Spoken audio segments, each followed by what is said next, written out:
সম্প্রতি একটা video clip social মিডিয়ায় ভাইরাল হয়। আপনারা ইতিমধ্যেই দেখেছেন যে যেখানে বিজেপির জাতীয় সভাপতি ও পশ্চিমবঙ্গের প্রাক্তন রাজ্য সভাপতি দিলীপ ঘোষ, এই দিলীপ ঘোষ একটি সভায় বক্তব্য রাখতে শোনা যায় তাকে।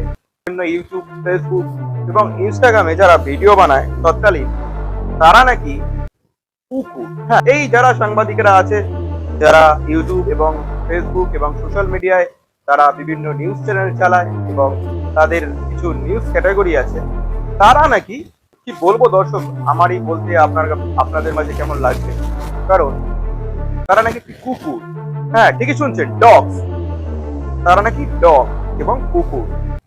চলুন সবার ফার্স্টে ভিডিও ক্লিপটি দেখে নেওয়া যাক যে কি বলছে দিলীপ ঘোষ, তারপর আমরা মূল বক্তব্যে ফিরবো।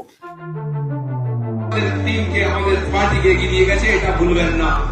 অনেক রাস্তায় এই যারা আজকে আপনাদের বিভ্রান্ত করছে, হঠাৎ বন্ধু হয়ে গিয়ে ইউটিউব দিয়ে এরকম সাংবাদিককে যেমন বাড়ির সামনে রুটি দিলে কেউ কেউ সকালবেলায় লেজ লড়ায়, এদেরকে রুটি দিয়ে কেনা যায়, পয়সা দিয়ে কেনা যায়। বিশ্বাস করবেন না এই বিজম্বাগুলোকে, এরা আপনাকে বিভ্রান্ত করতে আসছে।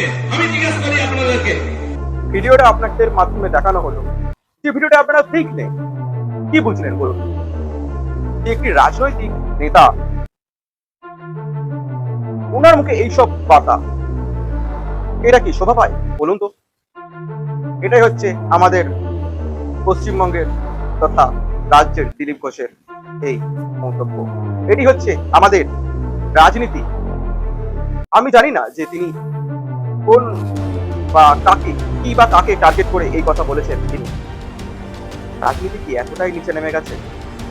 এটাই ছিল আজকের ঘটনা, আপনাদের সামনে তুলে ধরার চেষ্টা করলাম।